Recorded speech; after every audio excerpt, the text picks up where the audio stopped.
बिहार सीतामढ़ी से अकेले 7400 HIV के केसेस आए हैं। ह्यूमन इम्यूनोडिफिशियेंसी वायरस, ये वायरस जिस किसी के शरीर में प्रवेश कर जाता है, इम्यूनिटी को ही सबसे पहले खोखला करता है। इन 7400 में 400 छोटे बच्चे हैं। अब आप सोचिए, ये बच्चे जब यूथ अपने एज तक जा रहे होंगे, इनका शरीर कैसा रहेगा।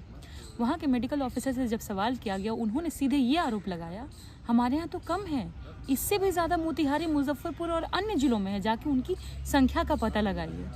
कोई किसी तरह का कोई अकाउंटेबिलिटी नहीं है। हमारे जो स्वास्थ्य मंत्री हैं मंगल पांडे जी, न जाने किस ज़माने से वो बिहार के स्वास्थ्य मंत्री हैं, लेकिन कोई चिंता नहीं है। कैंडी क्रश कर रहे होंगे अभी भी कहीं बैठ करके। वर्ल्ड एड्स डे के दिन हमने बिहार में देखा कि नारे लगवाए जा रहे थे। नारा था कि जब पति आवारा हो तो कॉन्डम ही सहारा हो। अब एक सवाल तो बिहार की जनता भी इनसे पूछेगी, जब बिहार सरकार आवारा हो तो कौन सहारा हो? और जब खाते में 10,000 दे दिए जाएं तो किसको चिंता होती है, किसको परवाह होती है कि किसको HIV हो रहा है, किसको एड्स हो रहा है, किस जिले में कितना फैल रहा है, जब हमारे स्वास्थ्य मंत्री बेसुध पड़े।